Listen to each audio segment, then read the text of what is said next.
Let's get started. Howdy, welcome back to another fun-filled episode of The Unknown Secrets of Internet Marketing. I am going to be changing the name. I was going through an identity crisis. There's a lot of entity SEO stuff that is happening that we're dealing with. Best SEO Podcast is all our handles. We've been that for 12 years, maybe 13, going on 13 years. And so I'm going to drop the Unknown Secrets. Maybe we did come out with a book. Okay, so we took all the old podcasts, like 700 podcasts, we ran it through AI, and we found a storyline and we put together a book. It is up on Amazon. I would ask you, please go review it, buy it. If I don't have a Kindle version, just wait. I'll put up a Kindle version, like $1. I think it's great content. The foundations of SEO haven't changed, but how people search the web has changed.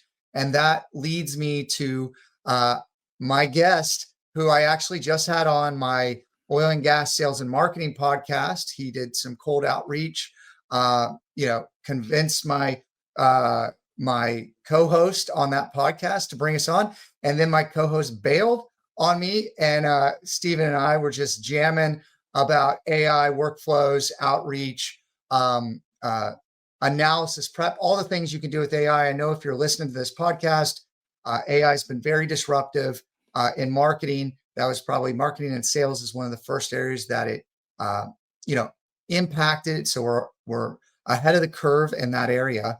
And Steve's doing something. Steven Werley, welcome to the show, Steven. Hey, thanks. Yeah, no, excited to run this back. So keep it rolling. Yeah. Yeah. So, you're like, automations are like one layer, right? And then agentic workflows are the second layer on top of that. And a lot of people that are listening are probably using it for content creation. They're building it to enhance what they're doing. We're starting to use it a lot in data analysis, building sales presentations. We talked a little bit about, you gave me some tips on, and cold outreach is now a very big thing, customer service bots, but we're not talking about just if-then statements. We're talking about actual trained LLMs that are tuned for your business that can reference documents, can give information.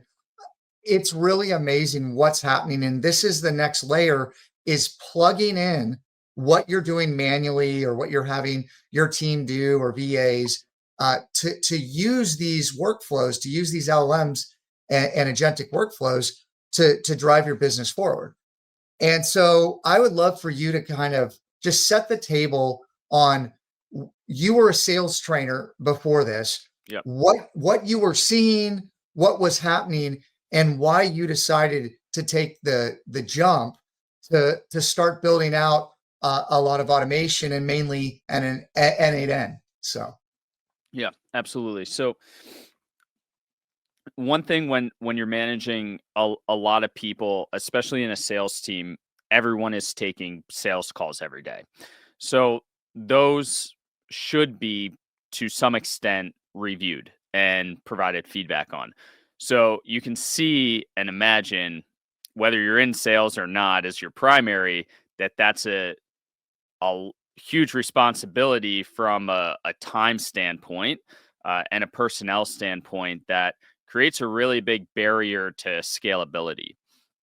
So that was the problem that I faced, and that's what forced me to start diving into AI more. Luckily, I have a little bit of a tech background, so it's pretty easy for me to start to pick up, but I paid somebody to help me learn it a little bit. Somebody who actually, I was in their mastermind for a while, so I had a lot of good trust with them, and I knew they were doing a lot. And I was able to learn how to use AI effectively, specifically generative AI, going into the LLMs and communicating with them, building custom GPTs and things of that nature. I think that step is really important to anyone that is looking to do something, because you might have the mind of, an engineer and, visionary, and be able to architect these grand plans.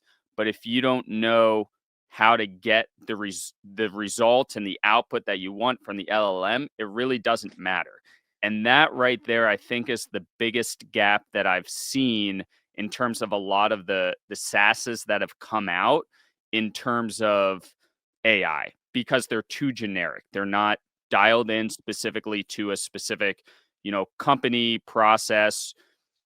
And the one way that I like to explain it is that when I'm working with someone, uh, they have the domain knowledge, right? I might have some AI knowledge, I might have some sales knowledge, but they have specific domain knowledge that makes them unique in who they are. And if you don't use that in your AI process, you're losing, right? Then you're just generic. Then you're like everyone else.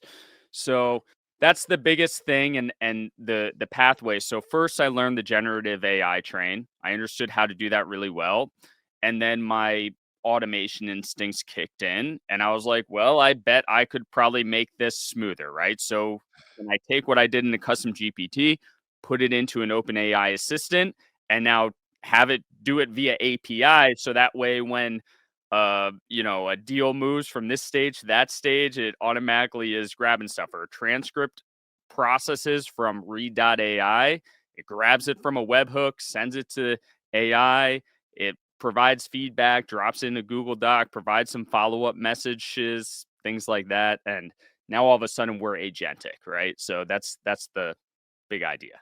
Awesome. So I'm going to break some of this down just a little bit more, Yeah. and it also falls in line with my journey.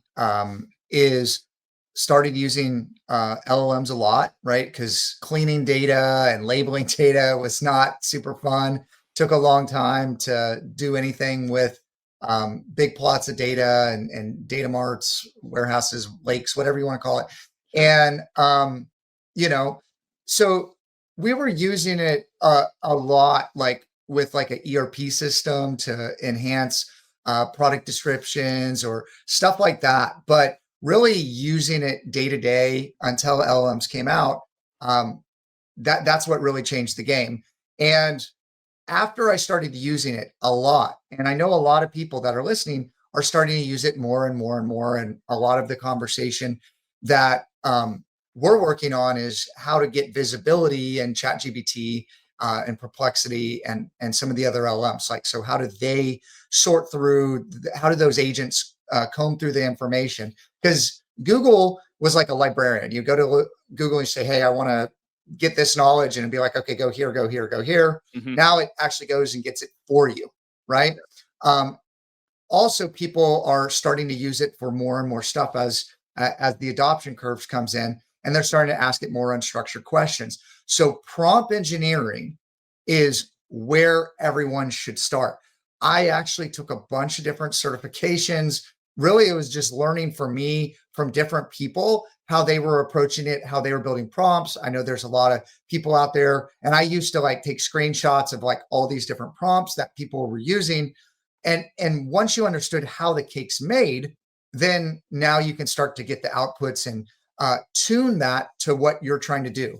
And then a custom GPT, I have a bunch of those built. I built some really fun ones, but it was just taking the LLM and then training it's on specific data that I would like to see, and then capturing that in the instructions so I would get that recall. So people that are using the ChatGPT get to a certain place, it knows certain things, and then if you keep talking to it or you start a new thread, and now with ChatGPT 5, I was using a lot of ChatGPT 4, it doesn't remember everything crystal clear anymore, which I don't like. I think that was due to like safety potentially of some of the stuff that's happening. Like it can still, pin it and recall it, but like understanding how the transformers, how the information's processed, how to ask the prompts is foundational, because guess what? Everything else is built on top of that. And then what you start talking about is, okay, so you have the prompt engineering, you have the custom GPT. And if people are up to speed in workflows, or if y'all are using GoHighLevel or whatever it is, right? If you're not strong in automations, a lot of stuff can be solved through automations. Now what we're talking about is taking that maybe custom GPT that's tuned to get the output that you're looking for, and build it into your workflow, your automation workflow.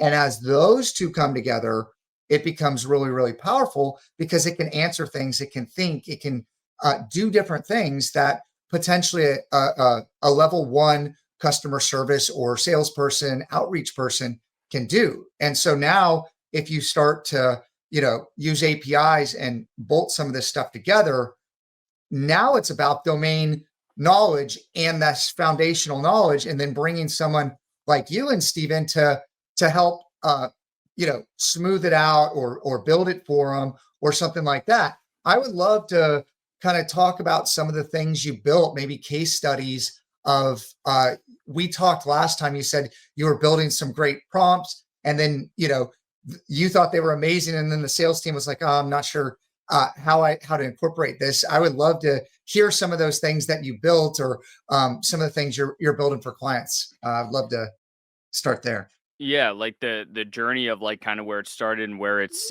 headed. Yeah. Yeah, where it's at. Absolutely. So I'm a big ClickUp power user. And we also use HighLevel quite a bit inside of the sales org. So a HighLevel actually gets super noisy, I found. So my initial idea was with the sales teams when I was managing the sales agency was, well, why don't we just use GoHighLevel as a communication platform? Just send text messages and emails and stuff like that, and we'll use GoHighLevel as the CRM pipeline aspect, like the pipeline management, Hmm. because it's more granular, able to build better dashboards in ClickUp, and I found it just easier to create connections. Hey, and you can say that like, hey, you can tie into GoHighLevel, and you absolutely can. Don't get me wrong. It's just that if I had people coming in and managing one board, I thought that was good. That was the first iteration, and I couldn't get people to go into ClickUp and do that because they were very confused, and now it's like adding another tool. So the next iteration of that was custom dashboards within ClickUp. Now, this actually got a lot of good traction. So each sales rep had a custom dashboard. And um, for anyone that's managed sales reps, they actually, a lot of times I find that, especially the top guys, they'll take all their leads and throw them in a Google sheet, and there'll be like a list, and they'll just say like what I did last basically, and just keep adding more like rows. So it's nice because ClickUp has this list feature, right? So in the dashboards, it would just list out like, hey, these are today's calls that need to be categorized. And then it would have a separate pipeline section with a list of all their leads of people they've already talked to. And to be categorized, they had to do things like, and this isn't AI yet, right? But to be categorized, they had to do things like input projected deal size, move it to the right stage, Lead projected scoring. close Yeah. date, things like that, right? And maybe put in a call URL, right? Okay, we're getting somewhere.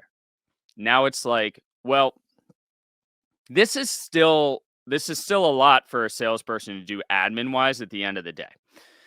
So now it's like, okay, and I touched on this earlier, but it's like, okay, what if we had, you know, the call recording transcription come in from a webhook, which it does. So it can come in through a webhook, and you can use N8N for some of this. You can use Make.com for some of this. You can use Zapier for some of this. Yes. Yeah. And the differences I'll talk about, but for the more simplistic automations, I use Make, and then the more complex automations, I use N8N. And I'll talk about that a little bit later. But basically, webhook comes into Make, and then we can send that to the custom OpenAI assistant to review the call. That's something specifically built for that offer, and then drop feedback and notes within that ClickUp deal. And then we can also have it continue to. Then we can have now ClickUp has integrated their own AI agents, which are pretty rudimentary, but still very helpful. So if you can prompt them right, you can get it to automatically update deal size and deal details, update custom fields and things like that. It's not going to be able to do super complex stuff like you can in N8N, but it's still very helpful within the platform. And the fact that ClickUp has that AI ingrained within its own platform, I found to be extremely extremely helpful in terms of just being able to create some end of day stuff or figure out what happened throughout the day and things of that nature. Now, ClickUp has their own meeting recorder too, so that can integrate directly in as well. So anyways, now we're automatically updating things within the deal and can help move things along for the sales folks and maybe have them just confirm it. So we talked about this last time, but human in the loop for anyone listening is super Yeah. important. From at least my perspective, I believe Matt's perspective as well. When AI does something, we expect it to get it 60 to 80% of the way there, and we want a human to really make sure that things are going well. So we're not looking at replacing, we're looking at enabling. Is the term that I like to use, AI enablement. And then, that was like where it was at for a while, right? And there's still a tech aversion from the salespeople, right? There's still this tech aversion from the salespeople. And it's like, now, don't get me wrong. You got to some extent, lay down the law and say, like, no, this is the process and this is how you do it. And I believe that if you have a good team, you can demand, that and get that out of folks. However, there's also a layer where it's like, well, what's best for the actual sales process, right? So let me ask you this. So Go ahead. we use ClickUp too, Yeah. and we use GoHighLevel, and we are working through that integration. Yeah. So this is a very similar journey. We implemented Google Sheet forms, or actually ClickUp forms. Like there's ClickUp forms, yeah. ClickUp forms, and we were having salespeople, account managers fill out these forms to populate the certain fields. I used to do that. And we found that to be a good medium step because, maybe people don't want to go, like, ClickUp's noisy too, if it or it's overwhelming if you don't set up the custom dashboard and, Yeah. you're getting alerted all the time. If you have a step process that they follow, and we started using those ClickUp forms, and we were at least getting the information, especially even like when you were setting up projects, if it's not a template, like to fill Exactly. out all the information that you need. And then people can check the box. Okay, I know I need to do this every time XYZ happens. We found that to be useful.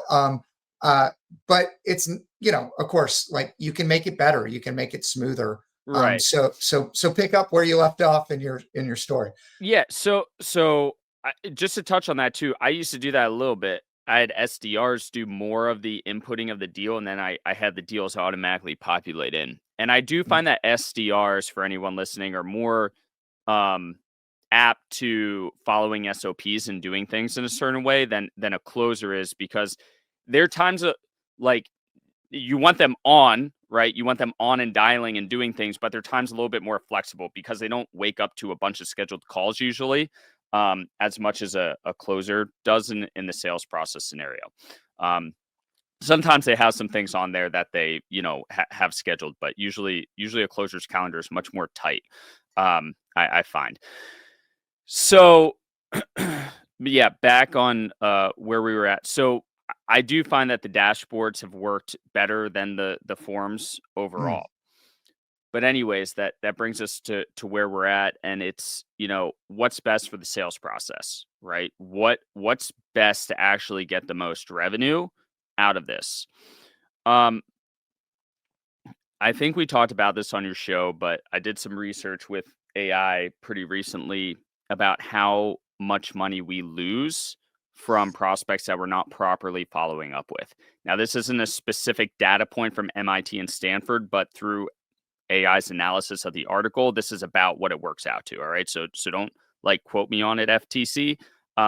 This is a huge FTC warning, disclosure, not necessarily perfect numbers, but for about every 100K you close, you lose 150K in revenue. Wow. Right. So Wow. over double what you're closing, you could potentially be getting because we're missing stuff. So that's a light bulb, right? That's one of those things that's almost every sales organization is facing as a problem.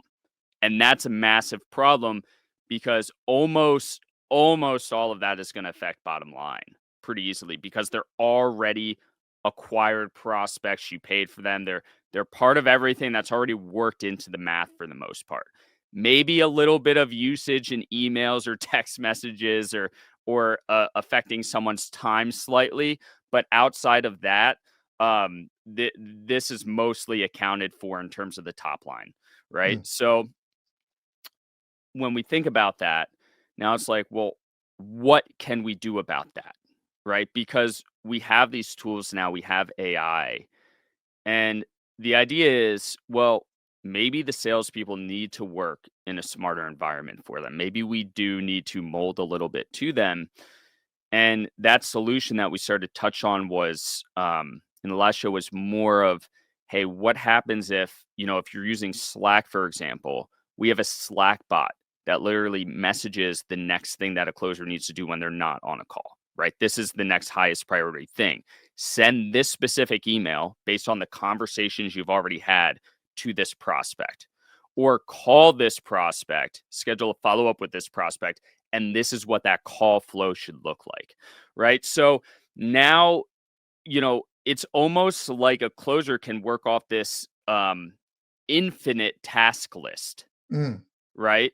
And not saying that we want to overload them. We want to take the thinking part away, right? So I know infinite task lists can sound like, okay, now they're going to expect me to have this much output or whatever. Look, closers make money on commissions, right? So it's no question that a lot of times there's a base involved, but they make more money on commissions, right? And ideally, salespeople operate best when there's some form of uncapped type of earning potential, Yeah. right? Not saying that's always reasonable depending on the industry, but that's how they are most incentivized to get their work done.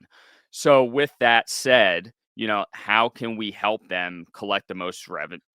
Collect the most cash for themselves to make the most money, and how can we help the business also make the most revenue in a way that makes sense? Let's take the thinking out of it for them and make it easy and collect some of that 150K that we're losing every 100K, or 2.5 million that we're losing every 1 million, right? So I have a question around that. Okay. 1.5 million that we're losing every. No, I love it. Like, this is a great statistic. The question I have is, what got me into digital marketing was trying to get leverage because I was dialing for dollars. I was doing Yeah, cold outreach. I was a headhunter in oil and gas. That's kind of the tie into oil and gas. And I placed like 200 something people in leadership positions. And so that gave me kind of an in that market. One of the activities that I had to do, and this was way back, this is like LinkedIn was launching. Okay. So this was around that time, yeah, but every night I would go do research, okay, to find people yeah, that I could call.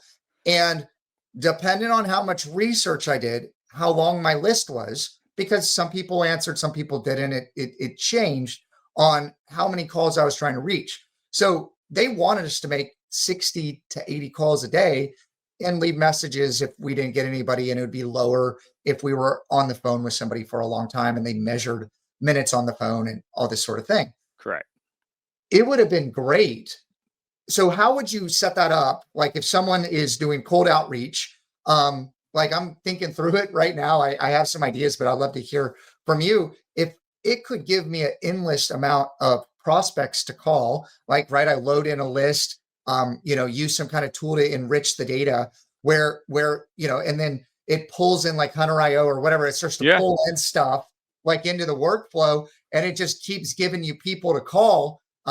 That's different than like the organizations, like the bell rings and you answer the phone and it's all inbound, right? But like, just how would you look at that? I would love to break that down a little bit more, because that was one of the activities that I did. And I spent so much time doing research. And I know in our previous podcast, which I'll link that, guys, when it's live, I'll go update it in the show notes of this show. So it's kind of like part one, part two, I guess. Um, but that's oil and gas sales and marketing, but there's a lot of good like sales and marketing conversations that happen. And this was a interview with just Steven and I. So we started to tee some of this stuff up, but I would love to hear kind of how you would view that. Because that's probably something that a lot of agencies or freelancers are dealing with. Okay, like, I need more clients or whatever.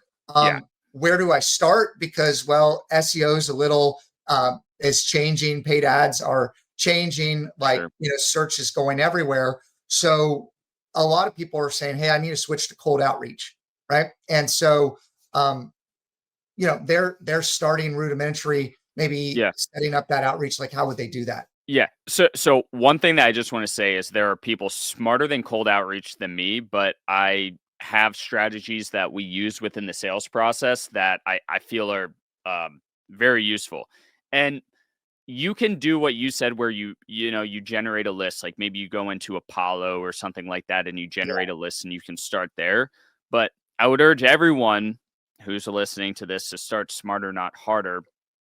If you're not starting a brand new business and launching a brand new domain and your business has been up for a minute, uh, throw our B2B up on your website, which is a tool that will identify, and there's competitors of them too, but it's a tool that will identify people who are visiting your website and give you like an email and a LinkedIn profile. Okay.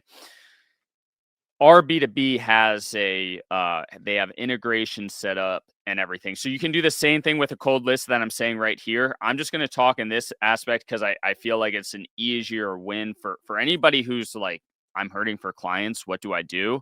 Well, why don't you look to see who's actually visiting your website, not doing anything that you don't even know? They're not filling out lead forms or anything like that, which is, let's be real, the vast majority of people landing on your website. All right. So you take that information, right? Now, you set up an account on clay.com. Clay is a RevOps data enrichment platform. Uh, what does that mean? It means it's really good at taking some information and finding out more information. It can eliminate a lot of the research that people do in a sales process. So if you already have someone book a call with you, like this is great too, right? If you have someone hit your website, it's great. If you have leads that you're going to call or something like that, or maybe you have an initial conversation through the cold calling and you're going to try and do some more, then that's great. If you're using like a Dream 100 list, you definitely want to run these people through here before you Yeah. have the conversation with them. Okay, so RB2B, I'm not going to get into the nitty gritty details. It integrates with the Clay table, right? So that information comes over, usually first name, last name, email, LinkedIn profile. And Clay will use that information to find a cell number of theirs, not just a business number. It can find a cell number. Um, it can confirm business email. It can look at the company profile and find out information about the company. It can find out if they're hiring for a specific piece that might relate to your service. So if you're in marketing, you're a marketing agency, Clay will be able to potentially find if they're hiring for a marketing manager or paid media expert or something like that.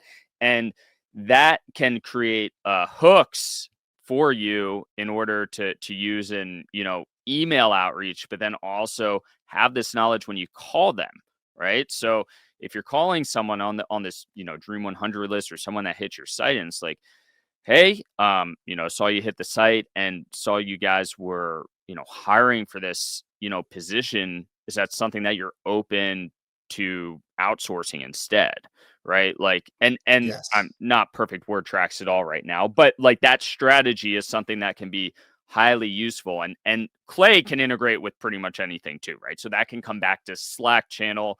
It can go into your CRM. It can do whatever you want it to do. Obviously, keep in mind these people didn't opt in, so you got to be smart about how you're handling all this stuff with text messaging laws and things of that nature. So, cold calling is one thing, but certain other things are different. I know Texas is getting all crazy with their text message laws, so keep that stuff in mind as you're going through all this. But in terms of the data enrichment side and doing pre-research before a call, AI is uh, like just completely changing the game. And, to the point where, Matt, you and I had some um, off podcast conversation about how you can create pretty intense, presentations or reports to send somebody that can be pre-call collateral that you can go over on a sales call. And we do that, in an organization I work with where we talk about how we can increase EBITDA. right? And if that's something that speaks to that industry, like we can create reports around that with AI in a matter of, 15, 20 minutes, what used to take hours of research, and make it look designed pretty using something like Gamma. So, Yeah. So I think what we're talking about is very personalized. Like when you hear the term personalization, this is what we're talking about. It's a personalized. You know about the person. You can customize the outreach. The more prep that you do, because everything's so noisy. You talked about the text messaging laws, which right, like I don't want to answer my phone if I don't know who it is. And then I get a bunch of spam text messages, and then people are not even checking their email because there's people violating all kinds of laws on that. Like I remember fax blasting. I mean, marketers ruin everything. yeah. Um, I Yeah. mean, they do. So Blast from the you past. know, the more customized you can be to speak to the person's problem. And if you can hit them in the pocketbook of finances and show them hard numbers, they're going to pay attention. And with all the noise out there, how do you get in front of them if you're not physically in front of them at a conference, or you're going by their office, which takes a lot of time. And if you're doing mass cold outreach, how do you do it smartly? Because it's spam if it's just shotgun everywhere. But Hmm. if it's personalized, it's helpful, right? Like Yep. so you can really damage your brand if you do it wrong. Hmm. But then you can make connections you would never have if you do it properly. And we talk about taking time to do some additional research to make sure that connection. And if you're having AI do a lot of this stuff, like start with a small training set. Like don't just turn it on and don't check it. Like I know so many people that have set up automations which violate LinkedIn, like let's say a LinkedIn bot or whatever, violate terms of service, and then they're pushing out a link that doesn't even work. Okay. Like, or it has like name and they didn't test it. And so it's just saying like, whatever the little box is, with the name in it, but it's actually not their name. Like, take some time if you're going to leverage automation to make sure it reflects your brand. And then the answer to that is like, oh, it's just volume, volume, volume. And it's like buy 10 different domains that you don't use. Okay. And then blast it out. Like I don't like these tactics. I love inbound. Yeah.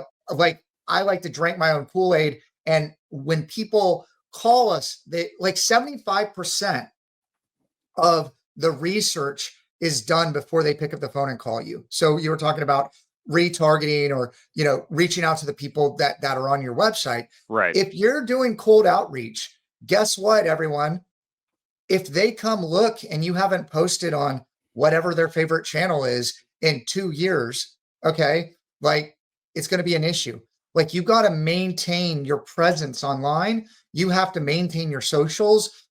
People need to be able to find out who you are and what you are, because when they get that message, if it catches their interest, the first thing they're going to do is go to Google, right? They're going to go to your website. They're going to look at you. So they are investigating how you present yourself, what you say, your customer reviews, all the things that go into digital marketing have to be done right before you start to outreach people, because they're going to do that investigation. And I've done a number of podcasts where we talk about personal brand, and I'm starting to get into more entity SEO and like, who are you as an individual? If someone researches you, Steven, or like, let's say someone researches Hmm. somebody else on LinkedIn that was doing cold outreach, Yeah. and they haven't been posting on LinkedIn. They don't have a picture. The company they work for is wrong. Like, there's red flags, right? Yeah. Like people are going to do that, or they're going to Google you, or they're going to go to your website. Like it needs to be clean. It needs to be updated before you start introducing yourself to people like on the street, online, like, going into groups, whatever, or reaching out to them by email. You better make sure your digital presence is in order and is reflective of your brand before you do that. And so marketing and sales are starting to be connected in the CRO, and then in the Yes. RevOps space, you're pulling in finance, right? Like, and you're pulling in actual numbers and Yeah. deal size, and it's that next layer. And so all these things have to work like an orchestra, work in concert. And we haven't even got into orchestration of agents yet, but like, all this is where it's going, and adopt it now, because you're going to have to adopt it later, and you don't want to be on the tail end of the curve. I feel like so many people are operating their business the same way that they always have. And Yeah. there's a monumental shift in how business is done. And people are using it here and there to like get a little bit of leverage, and they haven't built the automations. They haven't started to connect things in. They're not only losing out on a deal and a half size, or whatever metric you want to use. Yeah. Like, they're getting left behind of what the market's doing. And right now we're still in the early adopter phase. So, like, get on this now, reach out to Steven, reach out to me. We can help you integrate this stuff before it gets noisier, right? Yeah. The personalization cuts through with that message that speaks to them. That's working because everybody else is just creating spam and noise and not leveraging these tools right. It's just a volume and a numbers game. And sales has been that way for a long time. That's shifting too. Yeah, I agree. I think a lot of what you said just is so, like, it resonates so much, and with a lot of industries, some of them got away with not operating very quick on the internet side of things, right? Because It's a just an fad. old Remember, school it's a, industry. Right, it's a yeah, people talking, like, reputation was enough, and it still got to the point where internet, helps and would help more, and there's people that know that, but AI is a different monster because it's not even just visibility at this point. I know we're talking about marketing, but it's about how your business operates from an yes. efficiency standpoint. And if all of a sudden, no matter what your reputation is, your competitors start outproducing you or able to do things quicker than you and more efficiently with a more consistent output and do it better, it doesn't matter. Like, nothing's going to save your business at that point. So, yeah, being at the end of this isn't a good place to be. Being early on this is definitely the on time metric, I would say. Like, being early is on time in this one. By like, and that's not just a projection. I think that's pretty objective at this point. The way that people who are looking at this are. This isn't about being early to be investing in a stock, right? We know that this is going in a direction that's going to change business. And one other thing I want to highlight about this is the buyers today, like, the search behavior online is fundamentally changing, and the buyers and the stakeholders in today's world are more internet savvy because they're closer to the genesis of it all, right? Yeah. And so that's going to continue to happen, and assistance to those decision makers of the people going to do the research to even get you in the short list are using the internet to do that. Okay. And so there's a lot that's colliding right now. And yeah, we're talking about fundamentally changing your workflows, how you work, because now you have agentic, or like helpers, like people that are like super intelligent, but need some direction and guardrails. And that's where the SOPs and the workflows come in. And so how you've been operating business up to this point, or 2023 or whatever, it has fundamentally changed. And all these areas of not just how people are searching for information, how they are finding information, how they are buying, how, like, I remember when they were just trying to give you your credit card online. Like, they were just like, please buy this online, right? Yeah. And people weren't there yet.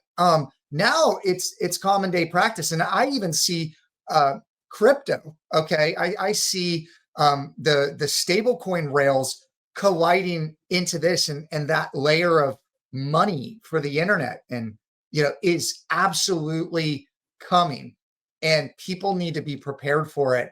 And getting up to date on automation, getting up to date on taking all your fractured systems, and like, I know people, and we still do it to a certain extent, log in to like multiple platforms a day, right? These systems need to talk to each other so you can pull insights, you can make decisions. And also, if LLM, whatever, pick whatever one you want, has access to this information, which now you talk about data governance. Like, you got a lot of different components here that you need to think about. But moving towards like a kind of an AI first company, you're going to get, what you were saying is so much, like, you're going to start to outpace people in a way that they can't catch up. Correct. Like, and so I want to let you keep talking. I think what you're saying is completely brilliant, but I wanted to tee that up for everybody to like take the leap. Like, just take action, reach out to Steven, reach out to me. Like, we can help you, because I know that there's a lot of agency owners out there, and it's a lot. It's a lot. Okay. Take it a piece by piece, eat it one elephant at a time, force rank what you need to learn, have different people on your team, learn different things. This is all about working as a cohesive unit. And if you have more teams or VAs that you're working with, start to have them learn different things. And anybody listening to, the skill sets that people are hiring for is AI first. Like if you're a lot of people that listen are, in college or graduating or whatever, like, being able to use these tools is better than any internship, and it's almost better than any degree. Okay. It's about how to think in systems that is going to be the most powerful, and having agency in what you're doing. It is really what this is about. You can learn the tools, you can figure it out, you're smart. But being able to be the architect of this sort of thing is where I think it's going. So back to you, Steven. Yeah, no, absolutely. I couldn't agree more. And one thing, just to kind of, touch on what you were saying in terms of if you start this, people can't catch up type deal. There's a reason that is. And it's not like, hey, like, in internet marketing, it was like, okay, you can eventually do enough SEO and potentially outpace that, or, do more blogs or more guest articles or whatever it is, increase the way that you're getting quality backlinks and that stuff. I'm not an SEO expert, so I just want to make that clear. So hopefully what I said made some sense there.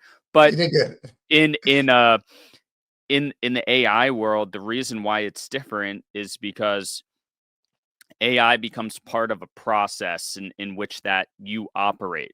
So the second that you start adjusting your processes to include AI, just means that you're outpacing things so far that these other folks aren't going to catch up, because by the time you're 6 months down the road and they start, if you go another 6 months, everyone in your company is already thinking in AI. So they're going to naturally create more solutions that are using AI to be better. You're going to be like, oh, well, we could do this. We could make this process better, which would cut down on this amount of time, and we could just review it. Right. And if you think about that on the other end, it's really scary, right? If you're on the opposite side of this and your competitors are using this for 6 months, a year, 2 years, whatever it is, and you're just getting going, and their RFP process takes 3 hours, and they're able to create campaign strategies within 30 minutes and all this stuff, and you're literally spending days on all these tasks. Well, their ability to acquire more customers and produce for them completely changes, especially if they know how to input their domain knowledge into it all and it's not generic. So, Steven, we're running low on time. I want to stop here, and maybe we'll bring you back on and do a part 3 or part 2. We can run it back. Yeah, right. I think the perfect environment for this, guys, is we are launching a LLM Visibility training course. Okay. We're launching an LLM visibility certification. And, this was kind of a sneak peek into a mini mastermind on, how to grow your agency in the new like AI era. And so we'll definitely bring Steven back. We're going to talk more about the details in that mastermind, in that workshop, because you can't get away from AI. Does that make sense? Like, even if we're doing SEO, AI SEO, ChatGPT SEO, GEO, LLM visibility, like AI discoverability, whatever you want to call it. Okay. Like, there's a lot of different names. There's a lot of different noise. There's a lot of noise out there. I believe LLM visibility, which I've actually tried to coin the term and build a framework around this. Okay. This is the future. And so our LLM visibility certification will be launching shortly. BestSEOpodcast.com is where it's going to live temporarily. LLM Visibility Stack.com. We're building that out right now. And, until then, because this podcast is going to be released not immediately, reach out to Steven. Steven, what is the best way to get in touch with you? Where do you post your work? Just share with anybody that wants to find out more. Yeah, connect with me on LinkedIn. It's the easiest place. Steven Werley, Stevens with VWERLEY. Sure, it's somewhere around in the notes or wherever. And then also, you can also check out my website, which is closable.ai. And, that has more of the tools around actual sales processes and whatnot, which is obviously a lot where my focus is, and sales first businesses and organizations, and how we can use AI in there. And obviously, because AI is so overreaching, sometimes we extend a little bit within, but that's where we start, where we can make the most impact. So I love that. All right. So if you're listening, by the time this comes out, we should have everything up and going with our certification, our links. We'll put all Steven's links in the show notes. I would ask you to leave a review. Anybody that is listening and is getting good value out of this, please leave a review on the platform you're listening on. A lot of people like to leave reviews on our GNB and that or Google Business Profile. Leave it, please, on the platform you're listening on. That's super helpful. We'll be talking more about entities and how that works, but we want to tie everything back and link everything back to where we're at. So I would ask, share this podcast with somebody that you think would be this would be useful for, and please leave a review. And thank you so much for your support. And if you want to grow your business with the largest, most powerful tool on the planet, the internet, like, get on it, like, jump in and start leveraging it. It's time, and leverage it with AI. I think AI is comparably equal to the launch of the internet. Or bigger. I don't know. But I think it's bigger. Yeah. But it's on that level. And I've even seen projections of AI agent economy growing by 75%, like the existing economy size. Like, so different areas of the country are affected differently. Like, I talked to a VP of innovation that said, I haven't found any use cases for AI. That's an education thing. This is not a fad. Get on it, guys. Until the next time, my name is Matt Bertram. This is the Best SEO Podcast. Bye-bye for now.